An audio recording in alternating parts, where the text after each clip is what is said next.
Matagal nang kilala ang Baryo Gandara bilang isang payapang pamayanan na napapalibutan ng malalawak na bukirin, matatayog na puno ng niyog at makakapal na kagubatan. Sa umaga ay maririnig ang masayang huni ng mga ibon at sa gabi naman ay tila bumabalot ang katahimikan sa buong baryo. Ngunit sa likod ng payapang anyo nito ay may isang lihim na kinatatakutan ng mga tao sa loob ng maraming taon. Ako si Miguel, 28 taong gulang at ipinanganak mismo sa baryong iyon. Lumaki akong nakikinig sa mga kwento ng matatanda tungkol sa mga nilalang na hindi nakikita ng ordinaryong mata. Maraming nagsasabing katang-isip lamang ang mga iyon upang takutin ang mga bata. Ngunit habang lumalaki ako ay unti-unti kong napagtanto na may mga bagay na hindi kayang ipaliwanag ng karaniwang kaalaman. Noong bata pa ako, may isang pangyayari na hindi ko kailanman nakalimutan. Isang gabi, nagkasakit ng malubha ang aking nakababatang kapatid na si Ben. Bigla siyang nanghina at nilagnat ng mataas. Dinala siya ng aming mga magulang sa albularyo dahil walang doktor na malapit sa aming lugar noon. Habang ginagamot siya ng matandang albularyo, napansin nitong may kakaibang marka sa ilalim ng kanyang leeg. Tahimik na pinagmasdan iyon ng matanda bago niya sinabi sa aking ama na may masamang nilalang na dumadalaw sa aming bahay tuwing hating gabi. Hindi naniwala ang aking ama sa simula. Ngunit nang sumunod na gabi ay nakita niya mismo ang isang maitim na aninong nakadungaw sa aming bintana. Mula noon ay hindi na muling bumalik ang nilalang matapos magsagawa ng ritual ang albularyo. Nakaligtas ang aking kapatid. Ngunit ang karanasang iyon ang naging dahilan kung bakit nagsimula akong magsaliksik tungkol sa mga aswang.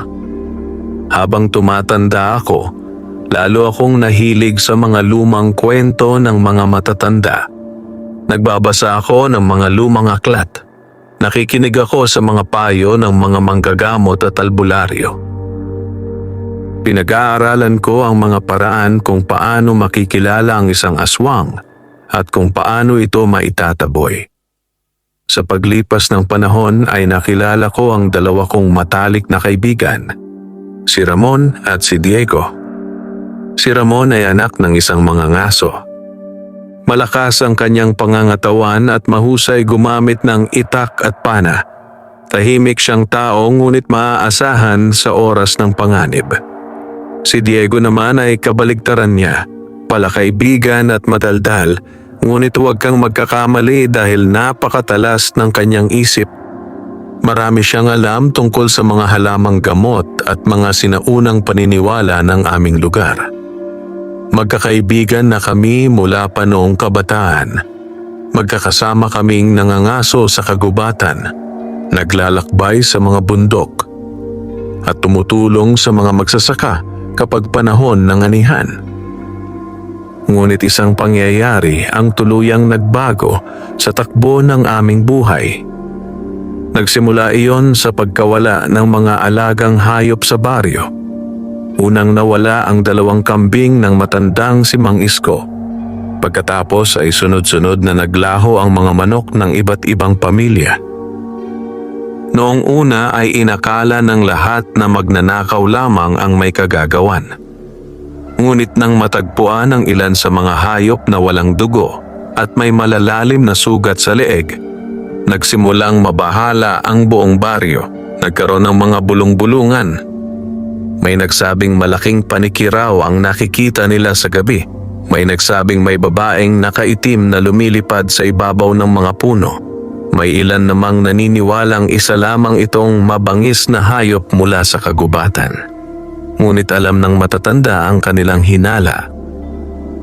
Aswang. Iyon ang salitang paulit-ulit nilang binabanggit. Isang gabi, ipinatawag ng kapitan ng baryo ang lahat ng kalalakihan para sa isang pagpupulong. Nagtipon-tipon kami sa lumang bulwagan na yari sa kahoy. Makikita sa mukha ng bawat isa ang pag-aalala. Tumayo ang kapitan sa harap. "May isa na namang nawawalang hayop kagabi," sabi niya. Naging tahimik ang lahat. At hindi lamang iyon. May isang magsasaka na nagsabing may nakita siyang kakaibang nilalang malapit sa ilog. Nagkatinginan ng mga tao. Nais kong magbuo ng pangkat na magbabantay tuwing gabi. Maraming nagalinlangan. Walang gustong maglakad sa dilim lalo na kung aswang ang posibleng kaharap. Doon tumayo si Ramon. Ako sasama. Kasunod niyang tumayo si Diego. Pati ako. Napatingin sila sa akin. Hindi na ako nagatubili. Ako rin. Nagbulungan ang mga tao sa loob ng bulwagan. Marahil ay iniisip nilang mga baliw kami. Ngunit alam naming may kailangang gumawa ng hakbang. Kung hindi, baka hindi lamang mga hayop ang mawala. Matapos ang pagpupulong ay lumapit sa amin ang pinakamatandang albularyo sa baryo, si Aling Sabel. Kilala siya bilang manggagamot at tagapayo ng maraming pamilya. Sa kabila ng kanyang katandaan ay matalas pa rin ang kanyang mga mata. Tiningnan niya kaming tatlo. Hindi pangkaraniwan ang gumagala sa paligid ng Gandara. Naging seryoso ang aming mga muka. "Ano po ang ibig ninyong sabihin?" tanong ko. Huminga siya ng malalim. May nararamdaman akong matagal nang natutulog na kasamaan sa kagubatan. Napatingin kami sa isa't isa at tila may gumising rito. Walang nagsalita. Ipinagpatuloy niya ang kanyang kwento. Noong kabataan niya raw ay may isang grupo ng mga aswang na nanirahan sa kailaliman ng kagubatan. Matagal silang naging sanhi ng takot sa mga kalapit na baryo. Maraming tao ang nawala. Maraming bata ang nagkasakit ng misteryoso. Hanggang sa dumating ang isang albularyong nagmula pa sa malayong lalawigan. Nakipaglaban ito sa mga nilalang at nagawang itaboy ang mga ito. Mula noon ay naging tahimik ang lugar. Ngunit ngayon ay tila bumabalik na naman ang lumang bangunggot. Pagkatapos niyang magsalita ay may iniabot siyang maliit na supot. Binuksan namin iyon. May laman itong bawang, asin at ilang tuyong dahon. "Dalhin ninyo ito." Tinanggap namin ang mga iyon. Hindi sapat ang lakas para talunin ang kadiliman. "Ano pa po ang kailangan?" tanong ni Diego. Tibay ng loob. Napayuko kami. Alam naming totoo ang kanyang sinabi. Nang gabing iyon ay nagsimula ang aming unang pagbabantay. Tahimik ang buong baryo. Tanging liwanag ng buwan ang nagbibigay ng anyo sa mga bahay at puno. Dahan-dahan kaming naglalakad sa daan habang hawak ang aming mga ilawan. Minsan ay humahampas ang malamig na hangin. Minsan naman ay tila may mga matang nagmamasid mula sa dilim. Lumipas ang ilang oras na walang nangyayari. Nagsimula kaming mag-isip na baka mali lamang ang mga hinala ng mga tao. Ngunit habang papalapit kami sa bahagi ng baryong pinakamalapit sa kagubatan, biglang huminto si Ramon. May narinig siya. Agad kaming naging alerto. Tahimik kaming nakinig. Mula sa di kalayuan ay may narinig kaming mahinang kaluskos. Parang may kung anong gumagalaw sa damuhan. Mabagal. Maingat. At tila sinusundan kami. Nagkatinginan kaming tatlo. Unti-unti naming sinundan ang direksyon ng tunog. Palalim ng palalim sa gilid ng kagubatan. Habang lumalapit kami ay lalong bumibigat ang pakiramdam ko. Parang may kakaibang presensyang nakapaligid sa amin. Biglang tumigil ang kaluskos. Naging tahimik ang lahat. Maging ang hangin ay tila tumigil sa paghihip. Pagkatapos ay may nakita kaming anino sa pagitan ng mga puno. matangkad, payat, at hindi gumagalaw. Hindi namin maaninag ng malinaw ang mukha nito, ngunit ramdam naming nakatingin ito sa amin. Mahigpit kong hinawakan ang hawak kong kahoy na pamalo. Unti-unting lumapit si Ramon. Si Diego naman ay kumuha ng isang supot ng asin mula sa kanyang bulsa. Ngunit bago pa kami makalapit ng husto ay biglang naglaho ang anino. Parang usok na tinangay ng hangin. Napahinto kami. Hindi namin maintindihan ang aming nakita. Pagkatapos ay may dumating na malakas na simoy ng hangin mula sa kailaliman ng kagubatan. Kasabay nito ang isang nakakatindig balahibong pakiramdam, parang may kung anong nagising. At mula sa pinakamadilim na bahagi ng kagubatan ay may dalawang mapulang matang dahan-dahang nagmulat. Napatigil kaming tatlo. Alam naming hindi iyon ordinaryong hayop. At sa unang pagkakataon sa aming buhay bilang mga manunugis ng kababalaghan, naramdaman naming nagsisimula pa lamang ang tunay na panganib. Nakatitig kaming tatlo sa dalawang mapulang matang nakasilip mula sa kailaliman ng kagubatan. Hindi iyon kumikilos. Para bang sinusukat nito ang aming lakas at tapang bago gumawa ng anumang hakbang. Mahigpit ang pagkakahawak ni Ramon sa kanyang itak. Si Diego naman ay tahimik na nagmamasid habang hawak ang supot ng asin. Ako ay nakaramdam ng kakaibang lamig sa aking katawan. Hindi iyon dulot ng hangin kundi ng takot na pilit kong nilalabanan. Makalipas ang ilang sandali, dahan-dahang umatras ang dalawang matang iyon hanggang sa tuluyang matakpan ng mga puno at dilim. Wala ni isa sa amin ang nagsalita. Alam namin may nakita kami at alam naming hindi iyon tao. Huwag natin itong habulin ngayon, mahinang sabi ni Diego. Bakit? Tanong ni Ramon. Hindi natin alam kung ano iyon at mas pabor sa nilalang ang lugar na ito kaysa sa atin. Napaisip kami. Tama siya. Ang kagubatan ay tila sarili nitong kaharian sa gabi. Kung may nilalang mang nagtatago roon, tiyak na kabisado nito ang bawat daan at sulok. Nagpasya kaming bumalik muna sa baryo. Habang naglalakad pa uwi ay wala ni isa sa amin ang makapagsalita ng maayos. Paulit-ulit sa aming isipan ang nakita naming mga mata. Pagdating sa bahay ay hindi agad ako nakatulog. Nakahiga ako habang nakatingin sa bubong. Marami akong tanong. Ano ang nilalang na iyon?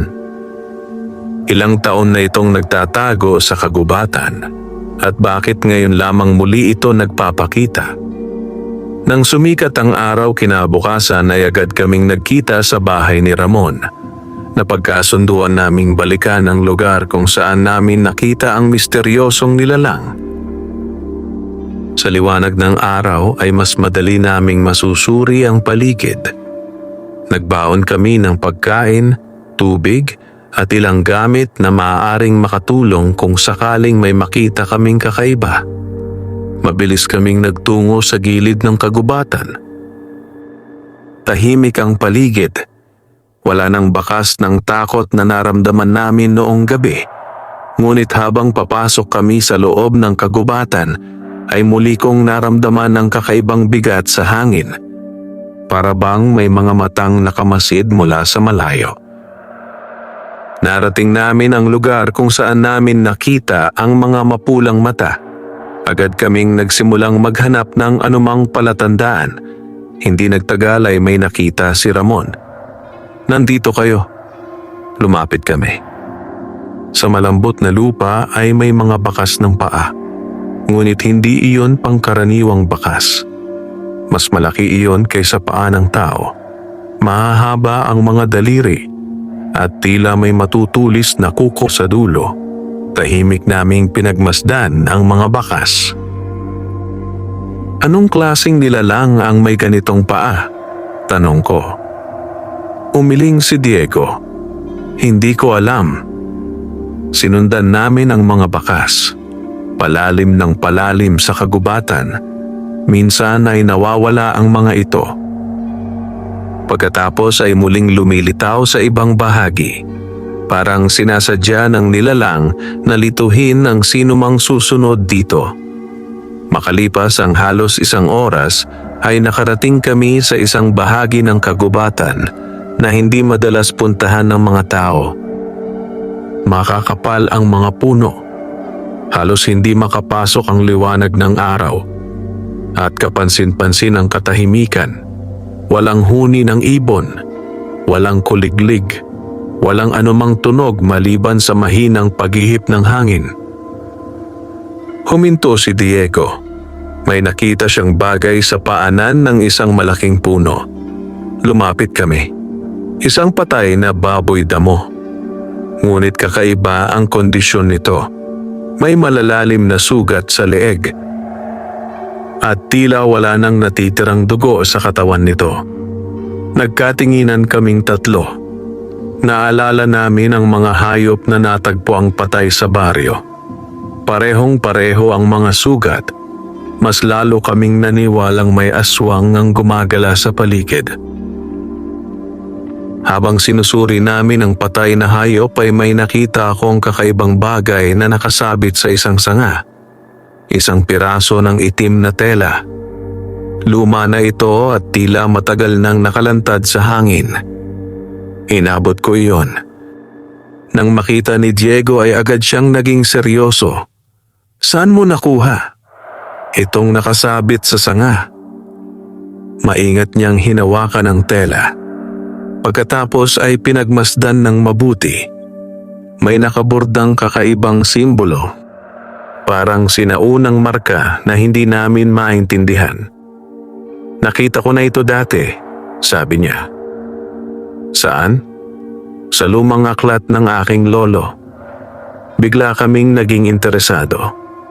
Ayon kay Diego, ang simbolong iyon ay iniuugnay umano sa isang grupo ng mga nilalang na gumagamit ng sinaunang kulam. Mga nilalang na matagal nang nawala sa mga alamat. Kung totoo ang kanyang hinala, mas mapanganib ang aming kinakaharap kaysa sa inaakala namin. Habang pinag-uusapan namin iyon ay may narinig kaming yabag. Agad kaming napalingon. May isang matandang lalaki na papalapit. Nakapunit ang kanyang mga damit. Mahaba ang kanyang balbas at tila pagod na pagod. Nagulat kami dahil hindi karaniwan ang makakita ng tao sa bahaging iyon ng kagubatan. Huminto siya ilang hakbang mula sa amin. Tinitigan niya kami sa isa. Mga taga-Gandara ba kayo? Tanong niya. Opo, sagot ko. Napabuntong hininga siya. Parang matagal niyang hinintay ang pagkakataong iyon. Ako si Elias. Hindi namin siya kilala. Sa katunayan ay wala pa kaming narinig na taong may ganoong pangalan sa aming baryo. Ano po ang ginagawa ninyo rito? Tanong ni Ramon. Saglit siyang nanahimik. Pagkatapos ay tumingin sa kailaliman ng kagubatan. Nagtatago. Nagkatinginan kami. Mula kanino? Tanong ko. Hindi agad siya sumagot. Makalipas ang ilang sandali ay tumingin siya sa amin. May takot sa kanyang mga mata. Sa mga aswang, naging seryoso ang aming mga muka. Pakiramdam ko ay may mahalagang impormasyon siyang alam. Inanyayahan namin siyang umupo sa ilalim ng isang malaking puno upang makapagpahinga. Matapos siyang makainom ng tubig ay nagsimula siyang magsalita. Ayon sa kanya, hindi siya taga-Gandara. Nagmula siya sa isang baryong nasa kabilang bahagi ng kabundukan. Maraming taon na ang nakalipas ay may mga kakaibang pagkawala ring naganap sa kanilang lugar. Una ay mga hayop. Pagkatapos ay mga tao. Hanggang sa unti-unting nabalot ng takot ang buong pamayanan. Noong una ay hindi sila naniwala sa mga kwento tungkol sa aswang. Ngunit isang gabi ay nakita niya mismo ang mga ito. Mga nilalang na kayang magpalit ng anyo. Mga nilalang na nagtatago sa gitna ng mga tao. Mga nilalang na naglalakad sa dilim habang naghahanap ng mabibiktima. Habang nagsasalita siya, ay lalong bumibigat ang aming pakiramdam. Parang unti-unting nabubuo ang isang mas malaking lihim. May pinuno sila, sabi ni Elias. Ano ang ibig mong sabihin? Tanong ni Diego. Hindi basta ordinaryong aswang ang gumagala rito. Napatitig kami sa kanya. May isang matandang nilalang na matagal nang nawawala. Tumayo siya at itinuro ang direksyon ng pinakamalalim na bahagi ng kagubatan. Nararamdaman ko ang presensya niya rito. Tahimik kaming nakinig. Kung siya nga ang nagbalik, hindi lamang ang gandara ang malalagay sa panganib. Naramdaman kong nanuyo ang aking lalamunan. Ano ang pangalan niya? Tanong ko. Bahagyang nanginig ang matanda at sa unang pagkakataon ay nakita ko ang tunay na takot sa kanyang mukha. Si Balagtas. Tahimik ang paligid matapos niyang sabihin ang pangalang iyon. Kahit hindi namin siya kilala, ay tila may kakaibang bigat ang pangalang iyon. Parang isa itong matandang sumpa na muling bumangon mula sa limot. Ngunit bago pa namin siya matanong, nang higit pa ay biglang nag-iba ang kanyang ekspresyon. Napatingin siya sa likuran namin. Lumaki ang kanyang mga mata at tila may nakita siyang bagay na ikinayanig ng kanyang buong katawan. Dahan-dahan kaming lumingon. Sa pagitan ng mga puno ay may nakatayong isang babae. Maputla ang balat, mahaba ang buhok, at nakasuot ng maitim na kasuotan. Tahimik lamang siyang nakatingin sa amin. Ngunit ang pinakanakakilabot ay ang kanyang mga mata. Pulang-pula ang mga ito at nakangiti siya. Isang ngiting puno ng lihim at panganib. Nang kumurap kami ay bigla siyang nawala. Parang hindi kailanman naroon. Ngunit sapat na ang isang saglit upang malaman naming hindi kami nagkakamali. May nagmamasid sa amin. At alam na ng mga nilalang sa kagubatan na nagsimula na kaming maghanap ng katotohanan. Matagal kaming napatigil matapos mawala ang misteryosong babae sa pagitan ng mga puno. Kahit maliwanag ang araw, pakiramdam namin ay tila biglang lumamig ang buong kagubatan. Agad na tumayo si Ramon at sinubukang habulin ang direksyon kung saan namin nakita ang babae. Ngunit pagdating niya roon ay wala na siyang natagpuan.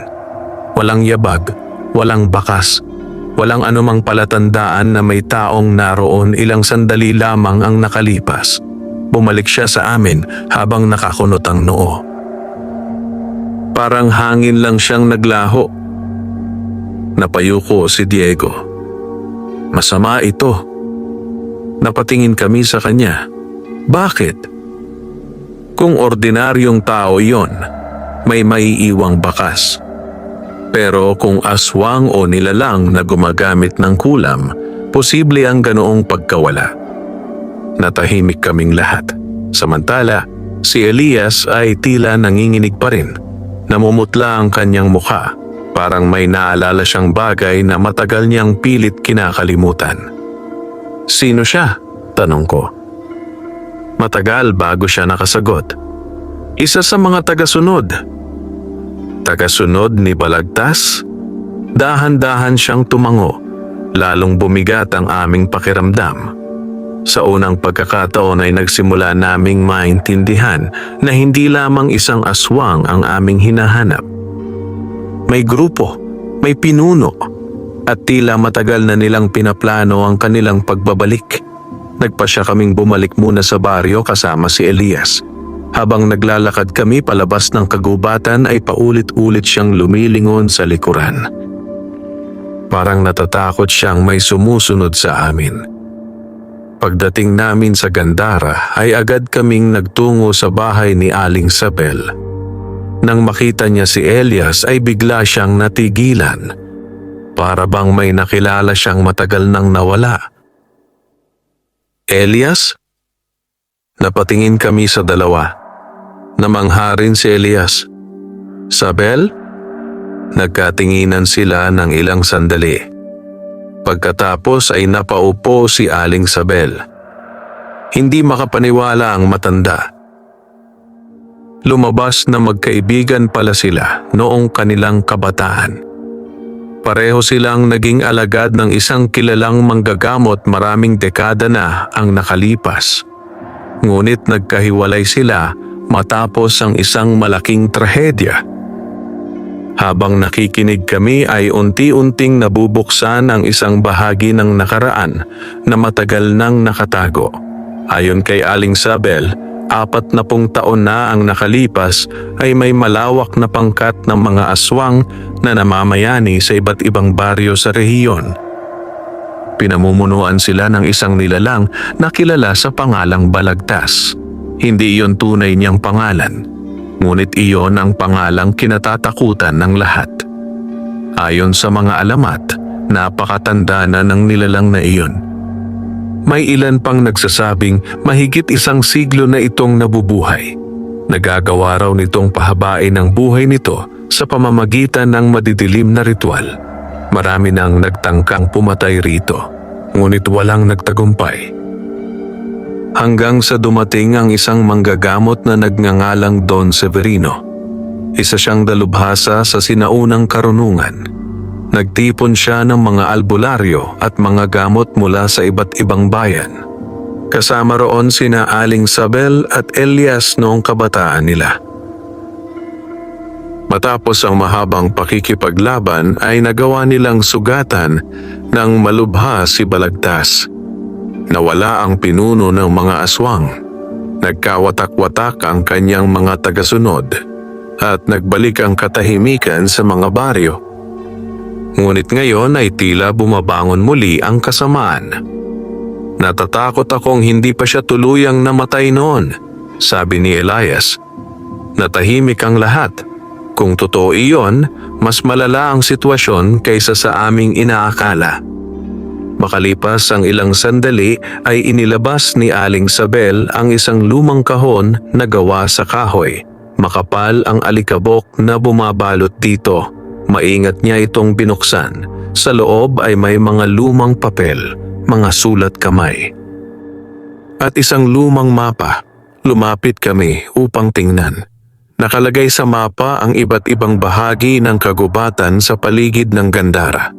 Ngunit may isang lugar na nakabilog gamit ang pulang tinta. Isang bahagi ng kagubatan na hindi pamilyar sa amin. Ano ito? Tanong ni Ramon. Ang lumang libis. Napakunot ang aming noo. Hindi pa namin naririnig ang pangalang iyon. Ayon kay Aling Sabel, matagal nang iniiwasan ng mga tao ang lugar na iyon. Noon pa man ay may mga kakaibang pagkawala na raw nagaganap doon. May mga mangangahoy na hindi na nakabalik. May mga mangangaso na natagpo ang patay. At may ilan na tuluyang naglaho. Unti-unting napuno ng katahimikan ang silid. Pakiramdam namin ay naroon ang sagot sa aming hinahanap. Nandoon ba si Balagtas? Tanong ko. Huminga ng malalim si Elias. Hindi ko alam. Pero kung may lugar na maaari niyang pagtaguan, iyon ang pinakamalamang. Napatingin kami sa mapa. Alam naming mapanganib ang pupuntahan namin, ngunit wala na kaming ibang pagpipilian. Kung gusto naming iligtas ang Gandara, kailangan naming malaman ang katotohanan. Kinabukasan ay naghanda kami para sa paglalakbay. Nagdala kami ng pagkain, tubig, mga itak, asin, bawang, at mga halamang ibinigay ni Aling Sabel. Bago kami umalis, ay binigyan niya kami ng isang maliit na anting-anting na yari sa lumang kahoy. Naway gabayan kayo nito. Tinanggap namin iyon ng may paggalang. Pagkatapos ay nagsimula na ang aming paglalakbay. Habang lumalalim kami sa kagubatan ay napansin naming unti-unting nagbabago ang paligid. Mas matataas ang mga puno, mas makapal ang mga ugat, mas tahimik ang buong lugar. Maging ang mga ibon ay tila umiiwas sa bahaging iyon ng gubat. Lumipas ang ilang oras. Pagod na kami nang makarating kami sa isang maliit na batis. Huminto muna kami upang magpahinga. Habang umiinom ako ng tubig ay may napansin akong kakaiba sa kabilang pampang. Parang may nakatayo ron. Mabilis akong tumingin. Ngunit wala akong nakita. Akala ko ay namalikmata lamang ako. Makalipas ang ilang minuto ay nagpatuloy kami sa paglalakad. Ngunit habang tumatagal ay lalo kong nararamdaman na may sumusunod sa amin. Hindi ko lamang masabi kung sino o ano. Pagsapit ng dapit hapon ay nakarating kami sa isang bahagi ng kagubatan na hindi namin kailanman nakita noon. Sa gitna ng mga puno ay may mga guho ng lumang istruktura, mga pader na yari sa bato, mga haliging halos natabunan na ng mga ugat. Mukhang napakatanda na ng lugar. Parang matagal nang nilamon ng kagubatan. Nagkatinginan kaming tatlo. "Anong lugar ito?" tanong ni Diego. Walang nakasagot. Dahan-dahan kaming lumapit. Habang sinusuri namin ang mga guho, ay may nakita si Ramon sa lupa. Isang lumang palamuti, parang kwintas. Ngunit may nakaukit na parehong simbolong nakita namin sa itim na tela. Bigla kaming kinabahan. Ibig sabihin ay may koneksyon ang lugar na ito sa mga aswang. Habang pinagmamasdan namin iyon ay biglang umihip ang malamig na hangin. Kasunod nito ay may mahinang bulong na parang nagmumula sa iba't ibang direksyon. Hindi namin maintindihan ang mga salita. Ngunit malinaw naming naririnig ang mga tinig. Parang may maraming taong nakapaligid sa amin. Agad kaming nagtipon sa gitna ng mga guho. Lumalakas ang mga bulong. Palapit ng palapit. At pagkatapos ay biglang tumigil ang lahat. Isang nakakabinging katahimikan ang bumalot sa paligid. Mula sa likuran ng isang wasak na haligi ay may lumabas na isang matandang babae. Nakasuot siya ng lumang itim na damit. Mahaba ang maputi niyang buhok. At hawak niya ang isang tungkod na yari sa kahoy. Hindi kami makagalaw. Hindi namin alam kung tao ba siya o hindi. Tumingin siya sa amin. Pagkatapos ay nagsalita sa mahinang tinig. "Huli na kayo. Nanlamig ang aming mga katawan." "Ano ang ibig mong sabihin?" tanong ko. Tumingin siya sa kalangitan na unti-unti nang nilalamon ng dilim. Pagkatapos ay bumalik ang kanyang tingin sa amin. Nagising na siya. At sa unang pagkakataon mula nang simulan namin ang aming misyon, naramdaman naming papalapit na ang isang panganib na higit pa sa anumang kuwento ng aswang na narinig namin noon. Napatitig kaming tatlo sa matandang babaeng nakatayo sa gitna ng mga guho. Ang kanyang mga mata ay tila naglalaman ng napakaraming lihim at alaala na hindi pa namin nauunawaan. Unti-unti siyang lumapit habang nakasandal sa kanyang tungkod. Tahimik ang paligid. Tanging ang mahinang paggalaw ng mga dahon ang maririnig. "Ano ang ibig mong sabihin na nagising na siya?" tanong ni Ramon. Hindi agad sumagot ang matanda. Pinagmasdan muna niya kami isa-isa. Parang sinusukat niya kung karapat-dapat ba kaming malaman ang katotohanan. Pagkatapos ay huminga siya ng malalim. Si Balagtas. Naging seryoso ang aming mga muka. Muli na namang nabanggit ang pangalang iyon. Ang pangalang tila pinagmumulan ng lahat ng takot sa paligid ng Gandara. Ako si Apong Teresa, sabi ng matanda. Mahigit 50 taon ko nang binabantayan ang lugar na ito. Nagkatinginan kami. Binabantayan mula kanino? Tanong ni Diego. Sa kasamaan na natutulog sa ilalim ng kagubatan. Mabagal siyang naglakad patungo sa gitna ng mga guho. Sumunod kami. Sa gitna ng lumang istruktura ay may malaking batong halos natabunan na ng mga ugat ng puno. May mga kakaibang simbolong nakaukit dito. Ang ilan ay kapareho ng simbolong nakita namin sa itim na tela at lumang kwintas. Napalunok ako. Pakiramdam ko ay nasa harapan namin ang isang bagay na matagal nang nakalimutan ng kasaysayan. Ayon kay Apong Teresa, ang lugar na iyon ay dating santuwaryo ng mga sinaunang manggagamot.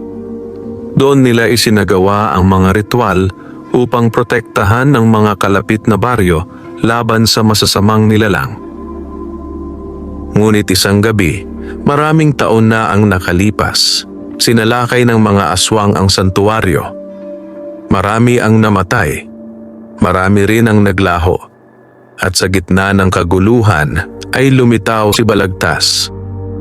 Ayon sa mga nakaligtas, hindi siya katulad ng ordinaryong aswang. Mas matalino, mas malakas, at higit na mapanganib. Nagagawa raw niyang utusan ang iba pang nilalang. Nagagawa rin niyang manipulahin ang takot ng tao. Kaya sa tuwing lumalaban ang kanyang mga kalaban, madalas ay takot mismo ang tumatalo sa kanila bago pa man magsimula ang tunay na labanan. Tahimik kaming nakinig. Ramdam naming hindi ito karaniwang alamat lamang. May katotohanan sa bawat salitang binibigkas ng matanda. Kung ganoon, sabi ko, bakit hindi siya tuluyang napatay noon? Napayuko si Apong Teresa. Dahil may tumulong sa kanya. Nagkatinginan kaming tatlo. Tumulong? Tumango siya. May mga tao na kusang sumanib sa kanyang pangkat. Lalong bumigat ang aming pakiramdam. Ibig sabihin ay hindi lamang mga aswang ang aming kalaban. May mga taong maaaring kasabwat nila. Mga taong maaaring nakatira mismo sa mga baryo.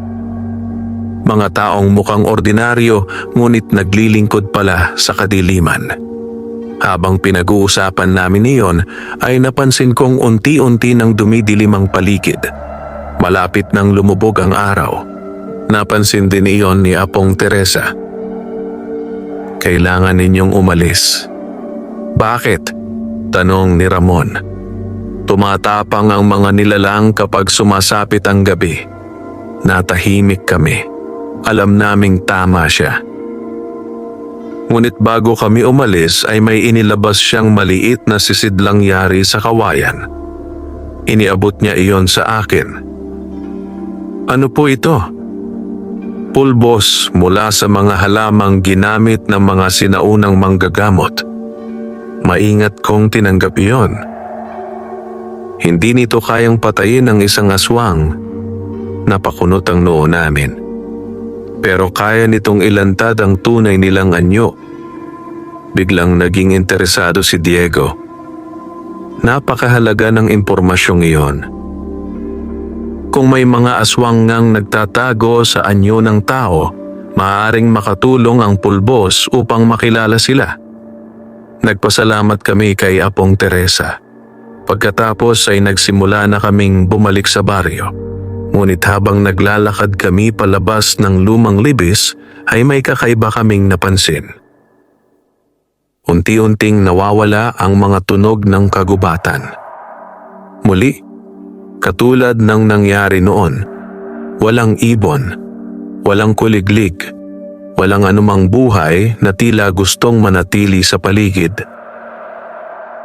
Huminto si Ramon. Naramdaman niyo ba yon? Tumango kami. May mabigat na presensyang unti-unting lumalapit. Dahan-dahan kaming lumingon sa likuran. Sa pagitan ng mga puno ay may mga aninong nakatayo. 1, 2, 3, hanggang sa umabot sa mahigit 10. Hindi namin maaninag ng malinaw ang kanilang mga muka, ngunit alam naming nakatingin sila sa amin. At hindi sila ordinaryong tao. Mabagal silang nagsimulang lumapit. Agad naming binilisan ang paglakad. Ngunit kasabay nito ay bumilis din ang kanilang pagkilos. Pakiramdam namin ay hinahabol kami. Tumakbo na kami. Mabilis kaming tumawid sa makapal na damuhan. Lumundag sa mga ugat ng puno at hindi na lumingon pa. Naririnig namin ang paggalaw sa likuran. Palapit ng palapit. Mabilis, tahimik, mapanganib. Bigla na lamang nadapa si Diego sa isang nakatagong ugat. Agad kaming huminto upang tulungan siya. Ngunit nang linggunin namin ang mga humahabol sa amin ay wala na silang makita. Naglaho ang lahat. Parang bula, napahinga kami ng malalim, ngunit hindi pa rin nawawala ang aming kaba. Pagdating namin sa baryo, ay agad kaming nagtungo kina Aling Sabel at Elias. Ikinuwento namin ang lahat ng aming nalaman mula kay Apong Teresa hanggang sa mga aninong humabol sa amin. Habang nagsasalita kami ay lalong nagiging seryoso ang mukha ni Elias. May tila binubuo siyang hinala. Sa wakas ay nagsalita siya, may naghahanda. "Ano ang ibig mong sabihin?" tanong ko. Kung nagtitipon-tipon na ang mga tagasunod ni Balagtas, malamang ay may malaking ritual silang binabalak. Tahimik kaming nakinig. At kapag natuloy iyon, maaaring bumalik ang dating kapangyarihan ni Balagtas. Nanlamig ang aming mga katawan. Ano ang mangyayari kapag nangyari iyon? Malungkot na tumingin si Elias sa amin. Maaaring magsimula ang mga pagkawala. Pagkatapos ay ang mga pagpatay. At sa huli, baka hindi na lamang gandara ang kanilang puntiryahin. Naging mabigat ang katahimikan sa loob ng bahay. Sa unang pagkakataon ay naramdaman naming hindi lamang isang baryo ang aming ipinagtatanggol. Maaaring nakasalalay ang kaligtasan ng maraming tao sa aming gagawin. Kinagabihan ay nagpasya ang mga kalalakihan ng baryo na magbantay sa iba't ibang bahagi ng lugar. Nagtipon ang ilan sa plaza. Ang iba naman ay nagbantay sa mga daanan papunta sa kagubatan. Kami naman ni Ramon at Diego ay pumuwesto sa may lumang tulay sa silangang bahagi ng baryo. Tahimik ang gabi, maliwanag ang buwan. Ngunit sa kabila nito ay hindi mawala ang kaba sa aming dibdib. Lumipas ang ilang oras, wala namang nangyari. Nagsimula kaming mag-isip na baka hindi gagalaw ang mga nilalang ngayong gabi. Ngunit biglang may sumigaw mula sa kabilang bahagi ng baryo. Isang sigaw ng matinding takot. Agad kaming napatayo. Kasunod nito ay isa pang sigaw. At isa pa. Nagsimulang magtakbuhan ang mga tao. Nagkagulo ang buong baryo. Mabilis kaming tumakbo patungo sa pinagmulan ng kaguluhan. Pagdating namin roon ay nakita naming nagtipon ang maraming residente sa harap ng bahay ni Mang Isko. Namumutla ang lahat.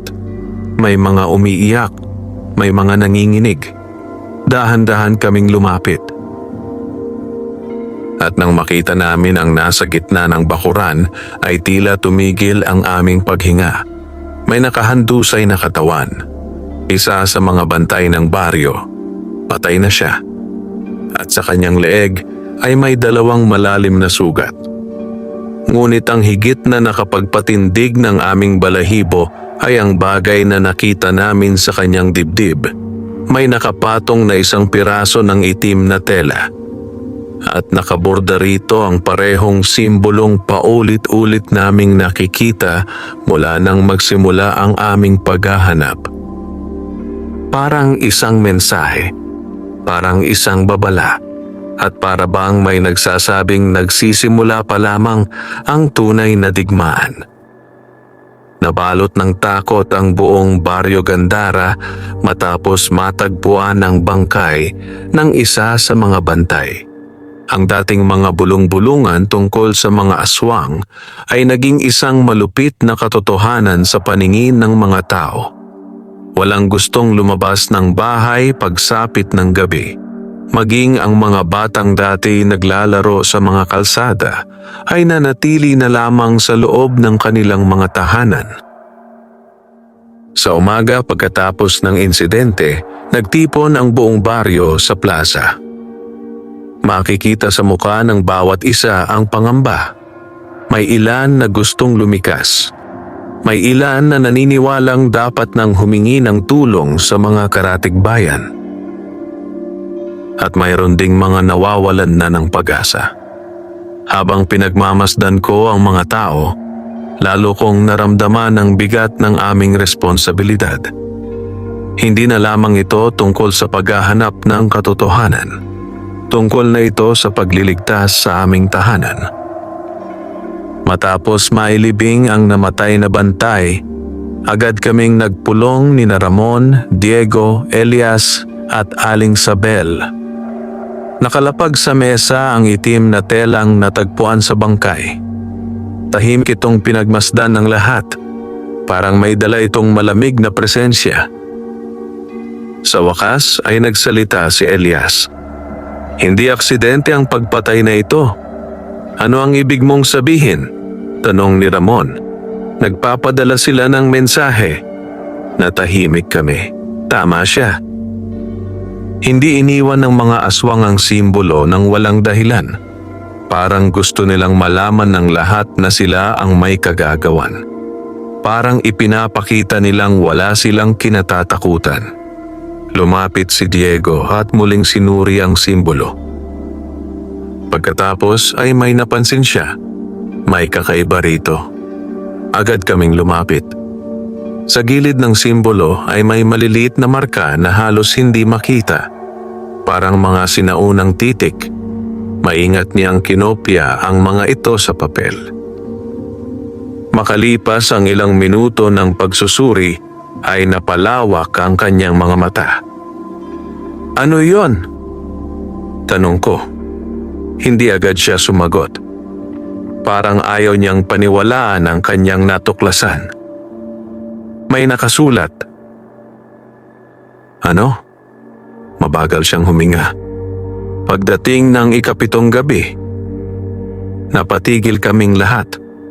Ikpitong gabi? Tanong ni Ramon. Tumango si Diego. Iyon lamang ang nakasulat. Tahimik ang buong silid. Muli naming naalala ang sinabi ni Elias tungkol sa isang ritual. Kung may naghahanda ngang malaking seremonya ang mga tagasunod ni Balagtas, maaaring iyon ang tinutukoy ng mensahe. At kung gayon, mayroon lamang kaming ilang araw upang pigilan ito. Kinahapunan ay nagpasya kaming balikan ang lugar kung saan natagpuan ang bangkay. Umaasa kaming may makikita kaming bagong bakas. Pagdating namin doon ay maingat naming sinuri ang paligid. Sa una ay wala kaming makita. Ngunit napansin ni Ramon ang isang hanay ng mga bakas ng paa na papunta sa kakahuyan. Hindi iyon napansin ng mga tao dahil natabunan na ng mga yabag ng mga nagtipon noong gabi. Sinundan namin ang mga bakas. Tumawid ito sa mga damuhan at palapit sa kagubatan. Habang sinusundan namin ang landas ay unti-unti itong naging mas malinaw. Hindi lamang isang nilalang ang dumaan doon. Marami sila. At tila sabay-sabay silang naglakad patungo sa iisang direksyon. Nagkatinginan kami. Lalong lumakas ang aming hinala. Makalipas ang halos isang oras ay nakarating kami sa isang bahagi ng kagubatan na hindi pa namin napupuntahan. Makapal ang mga puno. Madilim kahit tirik ang araw.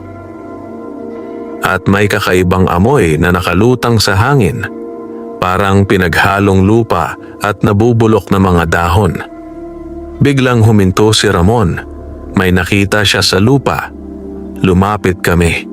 Isang bilog na marka ang nakaukit sa lupa. Sa paligid nito ay may iba't ibang simbolo. Kapareho ng nasa itim na tela. Napalunok ako.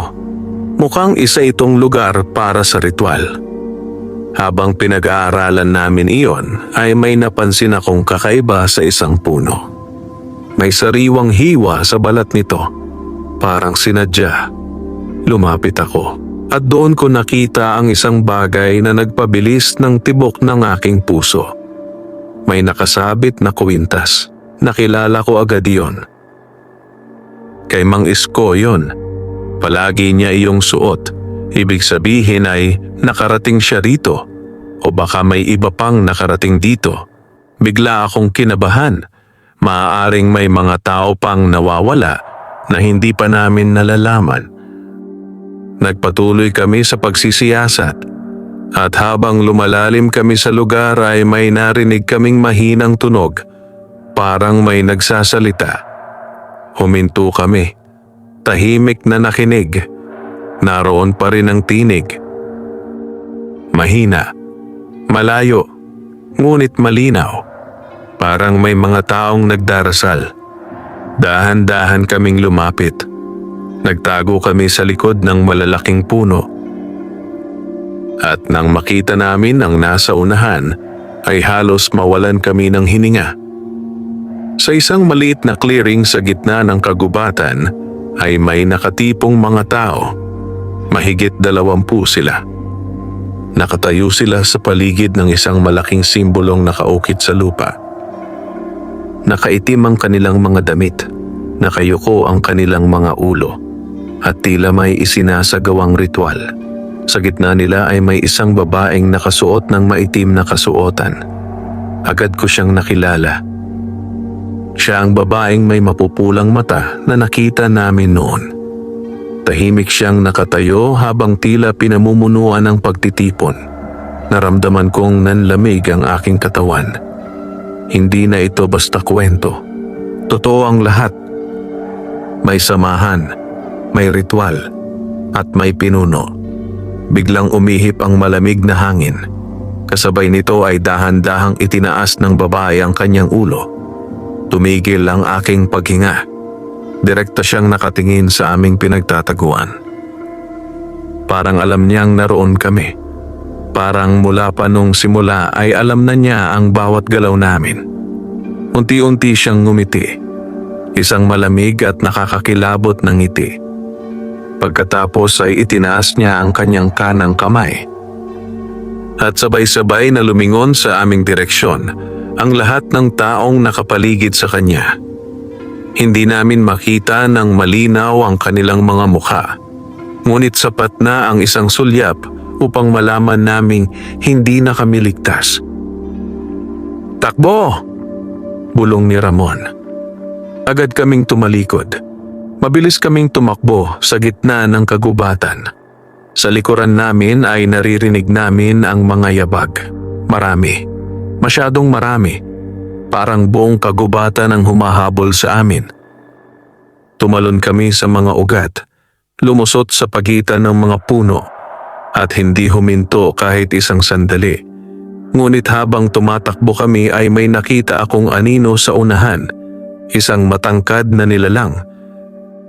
Nakatayo lamang ito sa gitna ng daan, hindi gumagalaw, hindi nagsasalita. Nakatingin lamang sa amin. Huminto kami. Wala kaming ibang madaanan.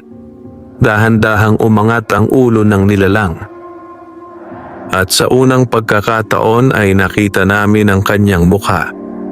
Maputla, payat, at may mga matang kumikislap sa mapulang kulay. Ngumiti siya, at sa mahinang tinig ay nagsalita. "Hinahanap ninyo si Balagtas." Naramdaman kong nanigas ang buong katawan ko. Dahil sa paraan ng kanyang pagsasalita, tila hindi iyon isang tanong. Isa iyong katiyakan. At sa sandaling iyon ay naunawaan naming mas matagal na pala kaming minamasdan ng mga nilalang kaysa sa aming inaakala.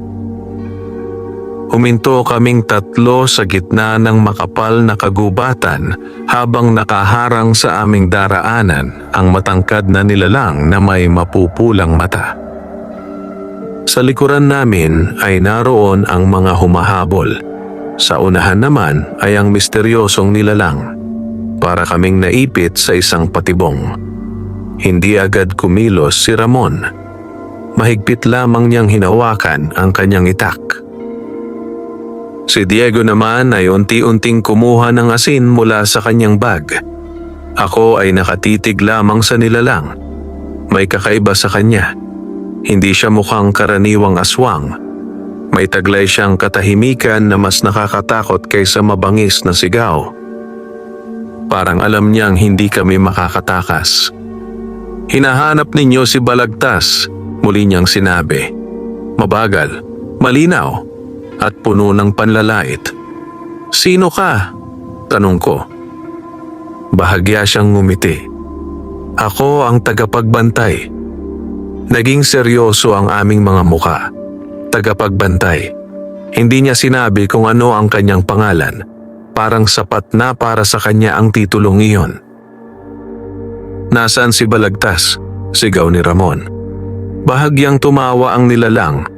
Isang malamig na tawang parang nagmumula sa kailaliman ng isang kuweba. Hindi pa kayo handang makita siya. Kasabay ng kanyang mga salita ay lalo kaming kinilabutan. Dahil hindi niya itinangging buhay nga si Balagtas. Biglang humakbang pasulong si Ramon. Ngunit agad siyang pinigilan ni Diego. Napansin din namin na hindi gumagalaw ang nilalang. Parang wala itong balak umatake. Parang may iba siyang layunin. Sabihin mo kung nasaan siya, sabi ko. Tinitigan niya ako ng matagal. Pagkatapos ay bahagya siyang yumuko. Parang sinusuri niya ang aking pagkatao. Kayo ang mga pinili. Napalunok kami. Ano ang ibig mong sabihin? Muli siyang ngumiti. Ngunit bago pa siya makasagot ay biglang may malakas na ihip ng hangin mula sa likuran.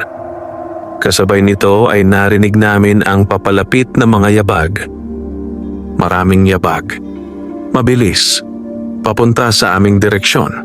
Napalingon kami. At nang muli naming tingnan ng nilalang ay wala na siya. Parang usok na naglaho sa hangin. Naramdaman kong bumilis ang tibok ng aking puso. Hindi iyon normal. Hindi ganoon kumilos ang isang tao. Wala na kaming oras upang isipin iyon. Palapit na ng palapit ang mga humahabol. Muli kaming tumakbo. Mabilis kaming lumusot sa pagitan ng mga puno. Nagpatuloy hanggang marating namin ang mas maliwanag na bahagi ng kagubatan. Makalipas ang halos kalahating oras ng walang tigil na pagtakbo, ay saka lamang kami huminto. Hingal na hingal kami. Pinakinggan namin ang paligid. Tahimik. Wala nang humahabol. Ngunit hindi pa rin kami panatag. Pakiramdam namin ay may mga matang nakamasid mula sa malayo. Nagpasya kaming bumalik agad sa baryo. Habang naglalakad pa uwi ay walang nagsasalita. Lahat kami ay abala sa pag-iisip. Pagdating sa bahay ni Aling Sabel ay agad naming ikinuwento ang lahat ng nangyari.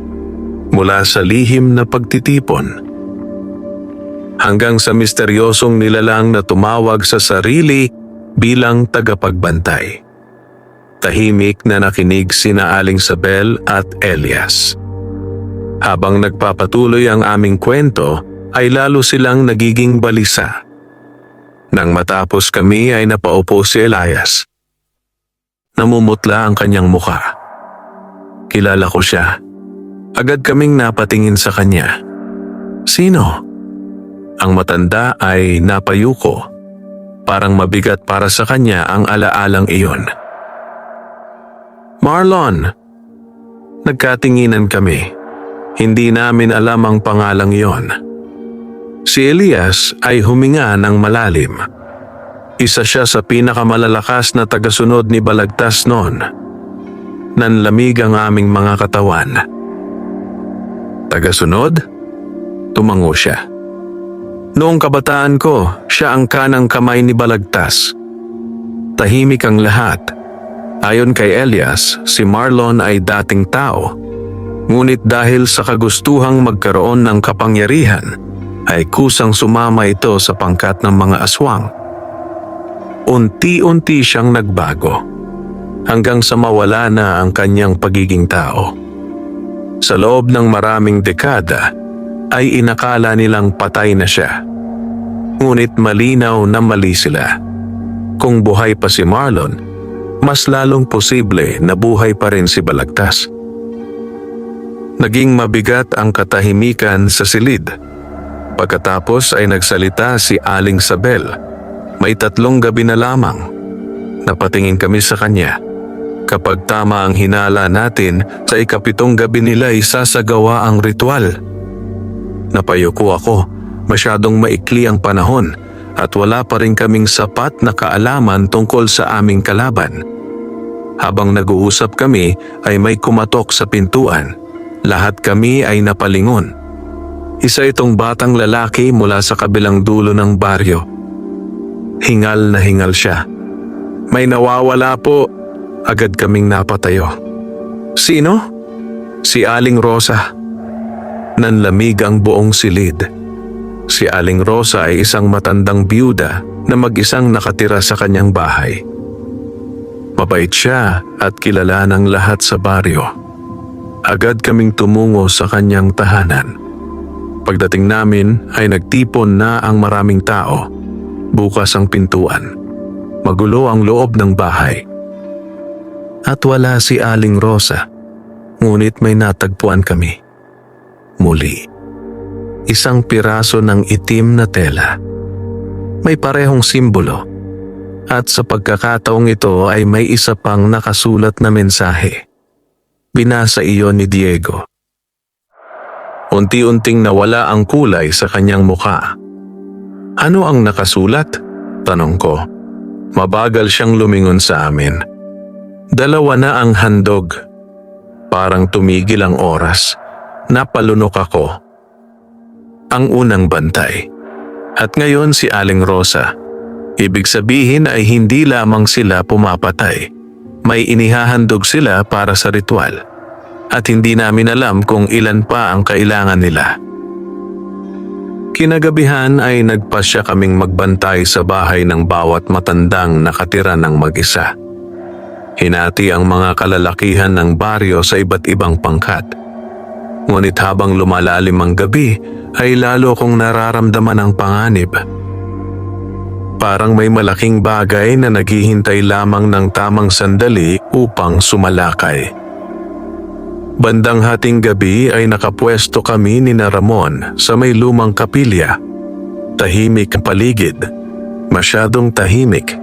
Biglang may kumislap na liwanag sa may gilid ng kagubatan. Napatingin kami roon at nakita namin ang isang babae nakasuot ng maitim na damit. Mahaba ang buhok at may mapupulang mata. Ang parehong babae na nakita namin noon. Hindi siya gumagalaw. Nakatingin lamang sa amin. Pagkatapos ay dahan-dahan siyang tumalikod at nagsimulang maglakad papasok sa kagubatan. Parang may gusto siyang ipakita. Parang inaanyayahan niya kaming sumunod. Nagkatinginan kami ni Ramon. Alam naming maaaring patibong iyon. Ngunit maaaring pagkakataon din upang malaman ang katotohanan.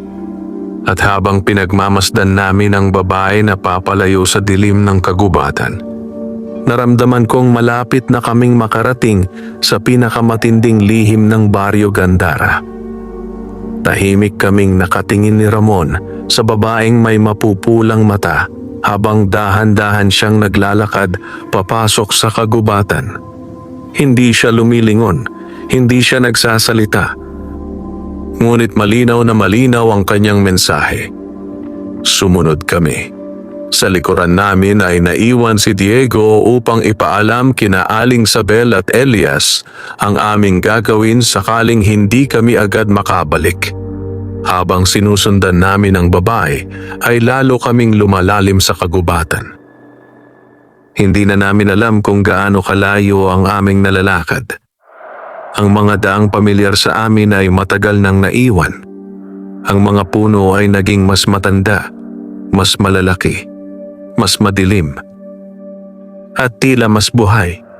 Paminsan-minsan ay nawawala sa aming paningin ang babae. Ngunit maya-maya ay muli siyang lumilitaw sa di kalayuan. Parang sinisiguro niyang hindi kami mawawala sa kanyang sinusundan. Lumipas ang halos 1 oras. Hanggang sa makarating kami sa paanan ng isang matarik na bahagi ng bundok. Doon ay huminto ang babae. Unti-unti siyang lumingon sa amin. Sa unang pagkakataon ay nakita namin ng malinaw ang kanyang mukha. Maputi, maganda, ngunit may kakaibang lungkot sa kanyang mga mata. Hindi siya mukhang halimaw, hindi siya mukhang mamamatay tao, ngunit ramdam naming hindi siya ordinaryong tao. Matagal niya kaming tinitigan. Pagkatapos ay itinuro niya ang isang bahagi ng bundok. Doon namin nakita ang isang makitid na lagusan na natatakpan ng mga baging. Isang kuweba. Pagkatapos niyang ituro iyon ay dahan-dahan siyang umatras. At bago pa kami makapagsalita ay muli siyang naglaho sa dilim. Parang hangin, parang usok, parang isang panaginip. Naiwan kaming dalawa ni Ramon na nakatingin sa kuweba. "Patibong kaya ito?" tanong niya. Hindi agad ako nakasagot. Hindi ko rin alam.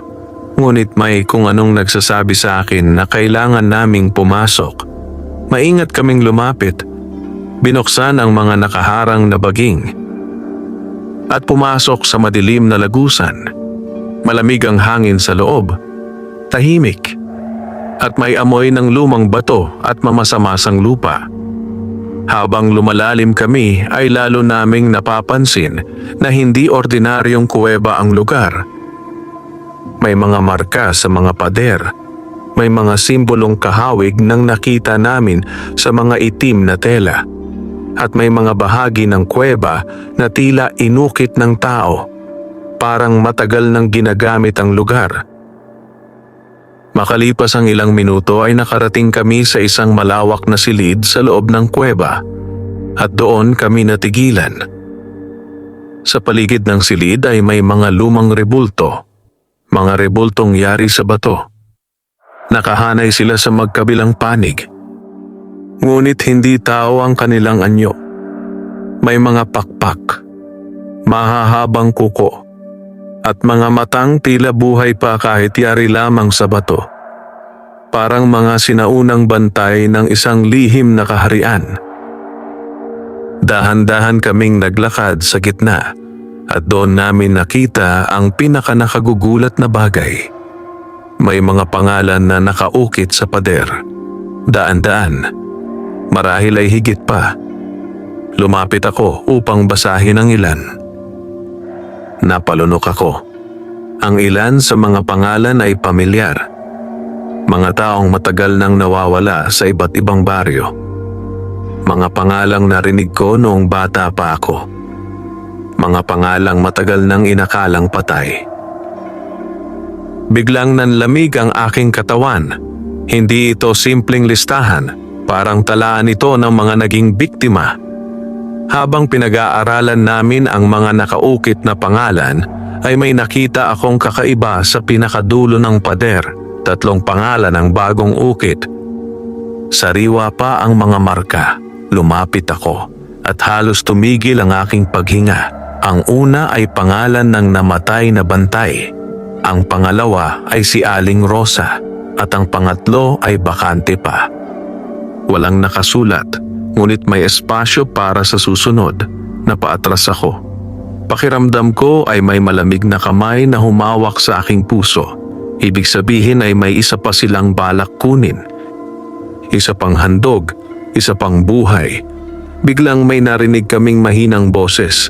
Hindi ito nanggagaling sa likuran, hindi rin sa harapan. Parang nanggagaling mismo sa loob ng kuweba. Huminto kami. Nakinig. at dahan-dahang sinundan ang tinig. Habang papalapit kami ay napansin naming may isa pang lagusan sa likod ng malaking silid. Makitid lamang ito, ngunit malinaw na may pinanggagalingang liwanag sa dulo. Maingat kaming lumapit at nang marating namin ang dulo ng lagusan ay nakita namin ang isang maliit na silid.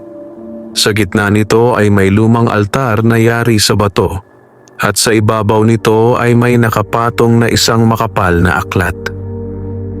Nabalot ito ng alikabok. Halatang napakatagal na nitong naroon. Lumapit kami. Dahan-dahan ko itong binuksan. Nanlaki ang aking mga mata. Puro sulat kamay ang laman nito. Mga tala, mga babala, at mga kwento tungkol kay Balagtas. Mabilis naming binasa ang ilan sa mga pahina at doon namin natuklasan ang isang lihim na matagal nang nakatago. Si Balagtas ay hindi ipinanganak na aswang. Isa rin siyang tao noon, isang manggagamot, isang taong naghahangad ng kapangyarihan upang mapahaba ang kanyang buhay. Ngunit sa kanyang paghahangad ay napasok siya sa madilim na kaalaman. Unti-unti siyang nagbago. Hanggang sa tuluyan siyang naging nilalang ng kadiliman. Mas lalo kaming nabigla nang mabasa namin ang susunod na bahagi. Ayon sa aklat, hindi sapat ang pagpatay kay Balagtas. Kailangan munang sirain ang pinagmumula ng kanyang lakas. At ang pinagmumulan ng kanyang lakas ay isang sinaunang bagay na tinatawag na pusod ng dilim. Isang mahiwagang bato na nagtataglay ng kapangyarihang ginagamit niya upang manatiling buhay sa loob ng napakaraming taon. Nagkatinginan kami ni Ramon. Sa wakas ay may direksyon na kami. Ngunit bago pa namin maipagpatuloy ang pagbabasa, ay biglang may umalingaw-ngaw na yabag sa loob ng kuweba. Mabagal, mabigat, at papalapit. Agad naming isinara ang aklat. Napalingon kami sa entrada ng silid. May isang anino na nakatayo roon. Hindi namin makita ang kanyang muka, ngunit alam naming hindi siya tao. Unti-unti siyang lumapit. At nang tamaan siya ng liwanag, ay nakita namin kung sino siya. Si Marlon, ang tagapagbantay. Ngunit sa pagkakataong ito ay hindi na niya itinatago ang kanyang tunay na anyo. Mas mahaba ang kanyang mga kuko. Mas maputla ang kanyang balat. At mas maliwanag ang kanyang mapupulang mata. Ngumiti siya. Pagkatapos ay tumingin sa aklat na hawak ko.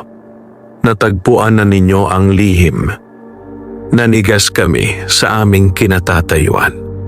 At sa paraan ng kanyang pagsasalita, alam naming hindi na kami basta makakaalis sa kuweba ng buhay.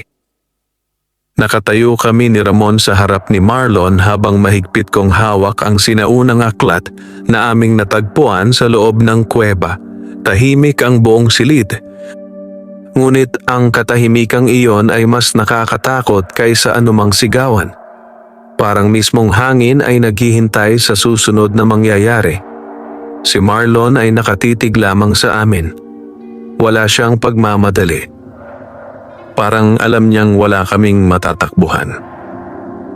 Natagpuan na ninyo ang lihim, muli niyang sabi. Mahigpit na hinawakan ni Ramon ang kanyang itak.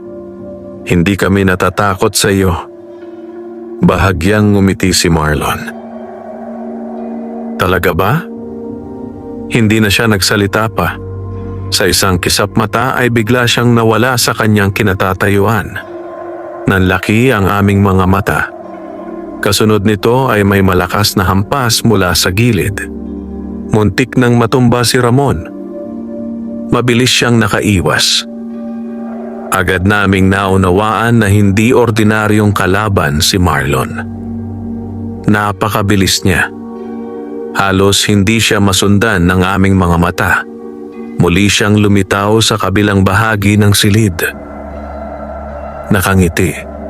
parang nakikipaglaro lamang. Dapat sana ay hindi kayo nakialam.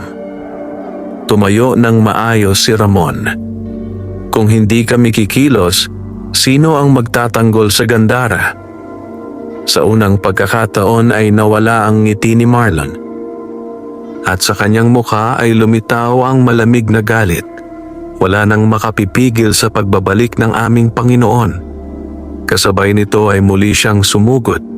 Ngunit bago pa niya kami maabot ay mabilis kong inihagis ang pulbos na ibinigay ni Apong Teresa. Tumama iyon sa kanyang katawan at biglang umalingaw-ngaw ang kanyang sigaw sa buong kuweba. Napatras siya, parang nasunog. Unti-unting nagbago ang kanyang anyo. Mas humaba ang kanyang mga pangil. Mas umitim ang kanyang mga ugat at lumitaw ang kanyang tunay na kalikasan. Hindi na siya mukhang tao, isa siyang nilalang ng kadiliman. Napaatras kami, ngunit tila mas lalo siyang nagalit. Mga hangal. Nagpasya kaming huwag nang makipaglaban. Hindi pa iyon ang tamang oras.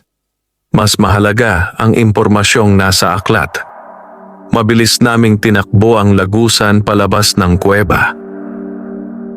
Naririnig namin ang mabibigat na yabag ni Marlon sa aming likuran.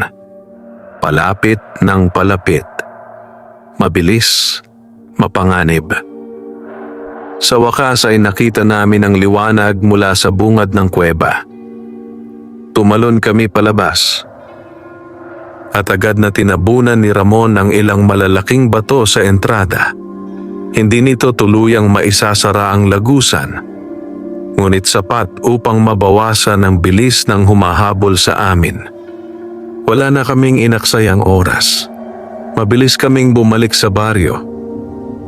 Pagdating namin kina Aling Sabel at Elias, ay agad naming inilatag ang aklat sa mesa. Maingat namin itong binasa ng buo. Habang tumatagal ay lalo naming nauunawaan ang tunay na panganib. Ayon sa aklat, ang pusod ng dilim ay isang sinaunang batong naglalaman ng kapangyarihang ginagamit ni Balagtas. Hanggat umiiral ang batong iyon, hindi siya tuluyang mamamatay. Kahit masugatan, kahit mapahina, palagi siyang makababalik. Ngunit may isang paraan upang sirain ang bato. Kailangan itong dalhin sa lugar kung saan unang isinagawa ang sinaunang ritual ng mga manggagamot. Sa mismong santuaryong nasa lumang libis. At doon ay kailangan itong wasakin gamit ang isang banal na anting-anting na ginawa ng mga sinaunang tagapagbantay. Nagkatinginan kami. May pag-asa. Ngunit may isa pang problema. Hindi namin alam kung nasaan ang pusod ng dilim. Habang nag-iisip kami ay tahimik na nagsalita si Elias. Alam ko. Napatingin kaming lahat sa kanya. Matagal siyang nanahimik bago nagsalita. Noong kabataan ko, may narinig akong lihim. Lumapit kami. Sinabi ng aming guro na may isang lugar na tanging pinakamalalapit na tagasunod lamang ni Balagtas ang nakaalam. Anong lugar? Tanong ko. Ang libingan ng mga anino. Nanlamig ang aming mga katawan.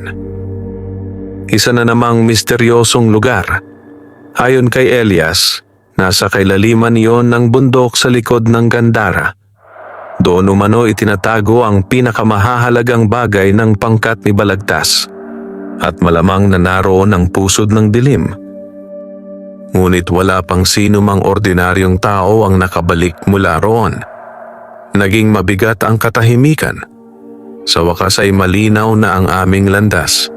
Kailangan naming hanapin ang pusod ng dilim at kailangan namin itong makuha bago dumating ang ikapitong gabi. Ngunit habang pinag-uusapan namin ang plano, ay may kumatok ng malakas sa pintuan. Nagulat kaming lahat. Pumasok ang isa sa mga bantay ng baryo. Hingal na hingal siya. May takot sa kanyang mukha. Anong nangyari? Tanong ni Ramon. Halos hindi makapagsalita ang lalaki. May natagpuan kami sa plaza. Agad kaming tumayo. Mabilis naming sinundan siya. Pagdating namin sa plaza ay nakita naming nagtipo ng halos buong baryo. Tahimik ang lahat, walang umiimik. At nang makita namin ang nasa gitna ng plaza ay tila tumigil ang aming mga puso. May isang malaking simbolo na nakaukit sa lupa. Kapareho ng simbolo ng mga aswang. At sa gitna nito ay may nakalagay na 3 bagay. Isang itim na tela, isang pulang kandila, at isang kahoy na manika. Lumapit si Aling Sabel. Nang makita niya ang manika ay agad siyang namutla. Ano po iyon? Tanong ko. Hindi siya agad nakasagot, parang ayaw niyang sabihin. Ngunit sa huli ay napayuko siya. Babala. Naging tahimik ang lahat. Anong ibig sabihin ng manikang ito? Tumingin siya sa amin. At ang kanyang sagot ay nagpabigat lalo sa aming mga dibdib. Kapag may inilagay silang ganito, may napili na silang susunod na handog. Napalunok kami. Ibig sabihin ba? Tanong ni Diego. Mabagal siyang tumango. Oo. May susunod na silang kukunin. Tahimik na pinagmasdan namin ang manika. At habang nakatitig ako rito, ay may napansin akong bagay na nakaukit sa likod nito. Isang pangalan. Nang mabasa ko yon, ay para akong binuhusan ng malamig na tubig. Dahil ang pangalang nakaukit sa kahoy na manika ay hindi pangalan ng ibang tao. Ito ay pangalan ng isa sa amin, Ramon. At sa sandaling iyon ay naunawaan naming hindi na lamang ang baryo ang target ng mga aswang. Isa na mismo sa aming magkakaibigan ang kanilang napili para sa susunod na handog. Parang tumigil ang buong paligid matapos naming mabasa ang pangalan ni Ramon sa likod ng kahoy na manika. Walang nagsalita, walang gumalaw. Ang mga tao sa plaza ay nagkatinginan habang unti-unting kumakalat ang takot sa kanilang mga muka. Si Ramon mismo ay nakatitig lamang sa manika. Hindi siya nagsalita, ngunit nakita ko ang bahagyang paninigas ng kanyang panga. Alam kong kahit gaano siya katapang, ramdam niya ang bigat ng babalang iniwan ng mga aswang. Lumapit si Diego at kinuha ang manika. Maingat niya itong sinuri. Pagkatapos ay tumingin kay Aling Sabel. Sigurado ba kayong babala ito? Tumango ang matanda. Ganito rin ang ginagawa nila noon. Natahimik kaming muli. Ayon kay Aling Sabel, bago kunin ng mga aswang ang isang tao para sa kanilang ritual, madalas silang mag-iwan ng palatandaan. Hindi iyon para tulungan ang biktima. Hindi rin para magbigay ng pagkakataong makatakas. Isa lamang iyong paraan upang maghasik ng takot. Dahil para sa mga nilalang na iyon, ang takot ay isa ring uri ng kapangyarihan. Habang pinagmamasdan ko si Ramon, ay napansin kong hindi siya natitinag. Sa halip ay tila lalo siyang naging determinado. Hindi ako magtatago. Napatingin kami sa kanya. Kung ako ang gusto nila, lalong hindi ako uurong. Walang nagsalita. Ngunit nakita ko ang pag-aalala sa mukha ni Diego at maging si Elias ay tila hindi kumbinsido. Kinagabihan ay nagtipon kaming muli sa bahay ni Aling Sabel. Kailangan naming gumawa ng plano. 3 gabi na lamang bago dumating ang 7th gabi. 3 gabi bago maisakatuparan ng mga tagasunod ni Balagtas ang kanilang ritual. At ngayon ay alam na naming isa sa amin ang kanilang puntirya. Sa wakas ay inilatag ni Elias ang lumang mapa ng kabundukan. Itinuro niya ang isang bahagi na hindi namin napuntahan kailanman. Nandito, ang libingan ng mga anino. Tahimik kaming nakinig. Ayon sa kanya, matatagpuan iyon sa likod ng pinakamatandang bahagi ng bundok. May isang makitid na daanan na halos natakpan na ng kagubatan.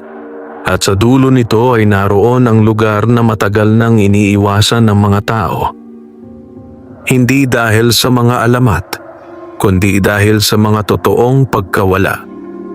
Maraming mga ngaso ang nagtangkang puntahan iyon noon. Wala ni isa ang bumalik, ngunit wala na kaming ibang pagpipilian. Kung nais naming makuha ang pusod ng dilim, kailangan naming puntahan ang lugar. Bago magbukang liwayway kinabukasan ay nagsimula na kami sa aming paglalakbay. Kasama namin sina Diego, Ramon, Elias at ako. Si Aling Sabel ay naiwan sa baryo upang bantayan ang mga tao. Habang papalapit kami sa kabundukan ay lalo naming napapansin ang kakaibang katahimikan. Walang ibon, walang hayop. Parang iniiwasan ng lahat ng buhay ang bahaging iyon ng kagubatan. Lumipas ang ilang oras. Pataas ng pataas ang aming nilalakaran. Hanggang sa marating namin ang isang makitid na bangin.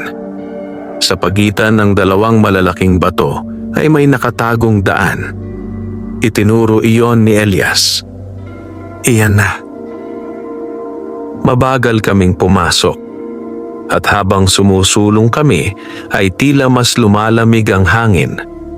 Maging ang sikat ng araw ay parang hirap makapasok sa lugar. Pagkaraan ng mahabang paglalakad ay bigla na lamang bumukas ang kagubatan sa isang malawak na bahagi ng bundok. At doon namin nakita ang libingan ng mga anino. Napahinto kaming lahat. Sa harapan namin ay nakatayo ang mga lumang istrukturang yari sa bato. May mga wasak na arko. May mga rebultong natabunan na ng lumot. At sa gitna ng lahat ay may isang napakalaking pintuang bato. Parang pasukan ng isang sinaunang libingan. Walang nagsalita. Kahit si Ramon ay tila namangha. Pakiramdam namin ay nakatingin kami sa isang bahagi ng kasaysayang matagal nang nakalimutan. Dahan-dahan kaming lumapit. Ngunit nang marating namin ang pintuan ay may napansin si Diego. May bagong bakas sa lupa. Hindi iyon lumang marka. Sariwa. May mga taong dumaan doon kamakailan lamang. Nagkatinginan kami. Ibig sabihin ay ginagamit pa rin ang lugar. Maingat naming itinulak ang pintuang bato. Sa una ay hindi ito gumalaw. Ngunit matapos ang ilang sandali ay unti-unti itong bumukas. Kasabay nito ay lumabas ang malamig na hangin tila nagmula sa kailaliman ng lupa. Pumasok kami. Madilim ang loob. Ngunit sa tulong ng aming mga ilawan ay nakita namin ang mahabang pasilyo. Sa magkabilang panig ay may mga ukit sa dingding. Mga eksenang nagpapakita ng mga sinaunang ritual. Mga taong nakaluhod. Mga nilalang na may mahahabang kuko. At isang figurang paulit-ulit na lumilitaw sa bawat larawan. Isang matangkad na lalaki na may mapupulang mata. Si Balagtas. Habang sumusulong kami ay lalo naming nauunawaan kung gaano kalawak ang impluwensya niya noon. Parang hindi lamang siya isang aswang. Para siyang hari ng isang lihim na kaharian ng kadiliman. Sa dulo ng pasilyo ay may isa pang silid. At nang marating namin iyon ay natigilan kami. Sa gitna ng silid ay may isang pedestal na yari sa itim na bato. At sa ibabaw nito ay may nakapatong na isang maliit na batong kumikislap sa madilim na kulay. Parang may buhay. Parang humihinga. At kahit nasa malayo kami ay ramdam namin ang kakaibang enerhiyang nagmumula rito. Nanlamig ang aking katawan. Alam naming iyon ang aming hinahanap. Ang pusod ng dilim. Ngunit bago pa kami makalapit ay biglang nagsara ang pintuang dinaanan namin. umalingaw-ngaw ang malakas na dagundong sa buong silid. Agad kaming napalingon. Kasunod nito ay may marahang palakpak na narinig mula sa kadiliman. 1, 2, 3. At pagkatapos ay may lumabas na isang pamilyar na anyo, si Marlon. Ngunit hindi siya nag-iisa. Mula sa iba't ibang bahagi ng silid ay nagsilabasan ang mga nakaitim na tagasunod. Mahigit 20 sila. Tahimik at nakatingin sa amin, parang matagal na nila kaming hinihintay. Ngumiti si Marlon. Alam naming darating kayo. Naramdaman kong bumilis ang tibok ng aking puso. Tumingin siya sa pusod ng dilim. Pagkatapos ay bumalik ang kanyang tingin sa amin. At ngayon, kayo mismo ang magdadala ng huling handog sa aming Panginoon. Naging tahimik ang buong silid, ngunit sa sandaling iyon ay may mas nakakatakot pa kaming napansin. Mula sa likod ng pedestal ay may isa pang aninong unti-unting tumayo, matangkad, payat, at may 2 matang kumikislap sa mapulang kulay. Hindi ito si Marlon, hindi rin isa sa mga tagasunod. At nang tuluyan siyang lumantad mula sa kadiliman, ay alam naming iisa lamang ang maaaring maging pagkakakilanlan niya. Sa unang pagkakataon matapos ang maraming dekada, nakaharap na namin si Balagtas, nabalot ng nakakikilabot na katahimikan ang loob ng libingan ng mga anino. Walang sino man ang nagsalita, walang gumalaw. Ang tanging maririnig ay ang mahinang pagaspas ng malamig na hangin na tila nagmumula sa kailaliman ng sinaunang lugar. Sa harap namin ay nakatayo ang nilalang na matagal nang pinagmulan ng takot sa mga alamat, si Balagtas. Matangkad siya, payat, halos kulay abo ang kanyang balat. Mahaba ang kanyang buhok na tila hindi pa napuputol sa loob ng maraming dekada. Ngunit ang pinaka nakakatakot ay ang kanyang mga mata, mapulang mapula, parang 2 baga ng apoy na hindi kailanman namamatay. Tinitigan niya kami ng matagal. At sa kanyang tingin ay para bang nakikita niya ang bawat takot na pilit naming itinatago. Si Ramon ang unang kumilos, humakbang siya pasulong, mahigpit ang hawak sa kanyang itak. Ngunit bago pa siya makalapit ay bahagyang itinaas ni Balagtas ang kanyang kamay. Biglang may malakas na puwersang tumama kay Ramon, para siyang itinulak ng isang higanteng hindi nakikita. Tumilapon siya sa sahig at gumulong ng ilang ulit bago huminto. "Ramon!" sigaw namin ni Diego. Agad kaming lumapit sa kanya. Sa kabutihang palad ay buhay pa siya. Ngunit halatang nasaktan. Ngumiti si Balagtas. Hindi ito ngiti ng tao. Ngiti ito ng isang nilalang na sanay nang makita ang takot ng iba. Mahina pa rin ang mga tao, malamig niyang sabi. Ang kanyang tinig ay mababa at tila nagmumula sa isang napakalalim na lugar. Nag-echo iyon sa buong silid. Parang may marami pang tinig na kasabay niyang nagsasalita. Lumapit si Marlon sa kanyang tabi. Yumuko ito bilang paggalang. Parang isang tapat na lingkod sa harap ng kanyang hari. "Ayaw naming makipagdigma," sabi ko habang nakatingin kay Balagtas. "Narito kami upang wakasan ito." Bahagyang tumawa ang nilalang. "Wakasan?" Muli siyang tumawa. Mas malamig. Mas mabigat. "Maraming nagtangkang wakasan ako." Dahan-dahan siyang naglakad palapit sa pedestal kung saan nakalagay ang pusod ng dilim.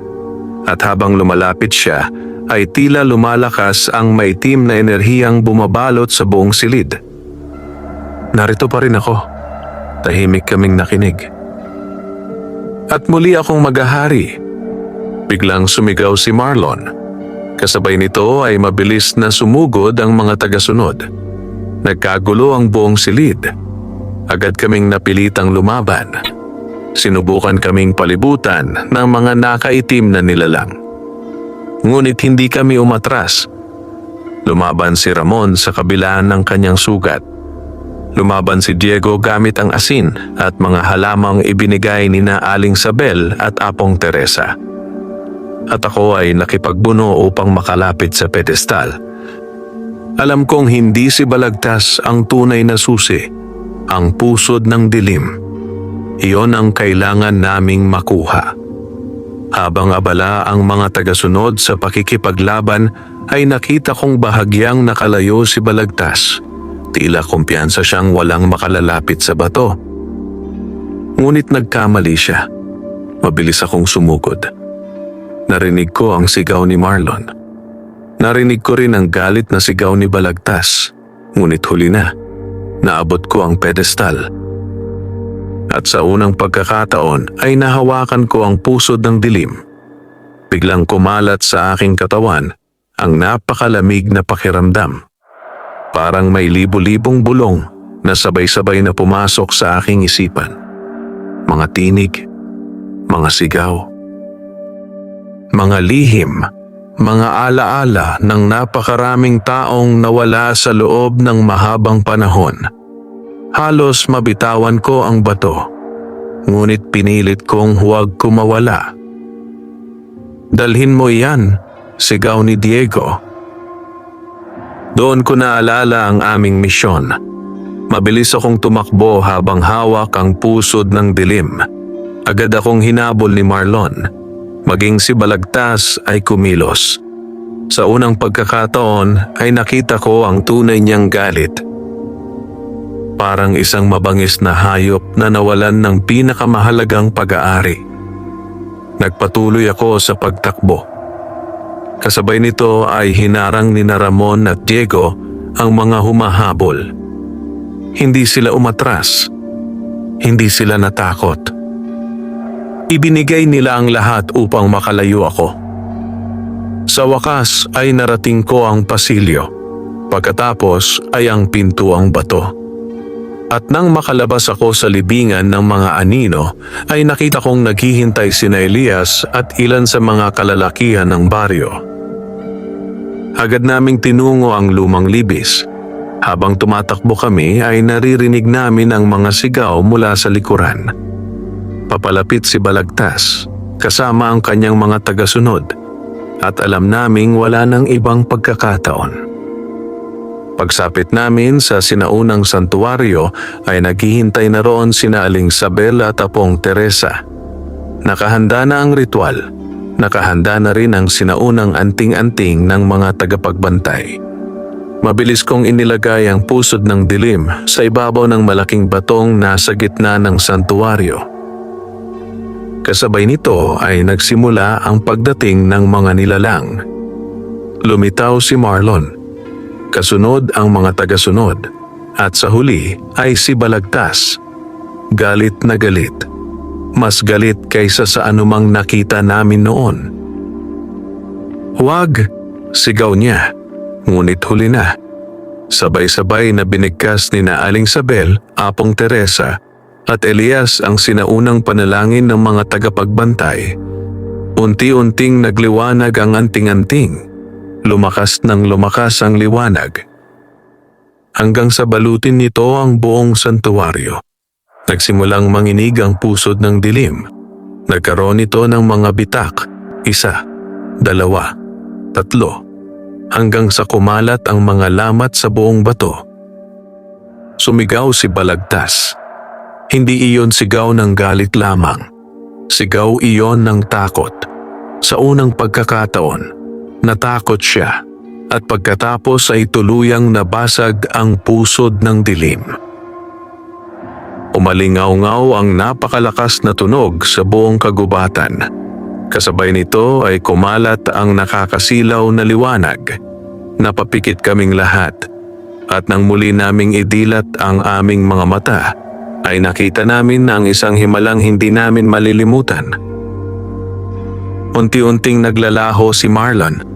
Kasunod ang iba pang tagasunod. parang mga aninong tinatangay ng hangin. At sa gitna ng lahat ay si Balagtas. Nakatayo siya habang unti-unting nagiging abo ang kanyang katawan. Tumingin siya sa amin. Hindi nagalit ang kanyang mukha. Hindi na rin mapanganib. Pagod. Yun ang nakita ko. Parang isang nilalang na sa wakas ay natalo ng panahon. Pagkatapos ay tuluyan siyang naglaho.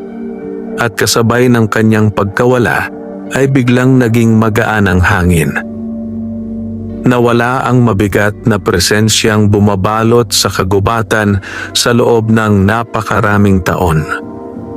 Naging tahimik ang paligid. Ngunit sa pagkakataong iyon, ang katahimikang iyon ay hindi na nakakatakot. Ito ay katahimikan ng kapayapaan. Lumipas ang mga araw. Unti-unting bumalik sa normal ang buhay sa Baryo Gandara. Wala nang pagkawala. Wala nang mga misteryosong pagpatay.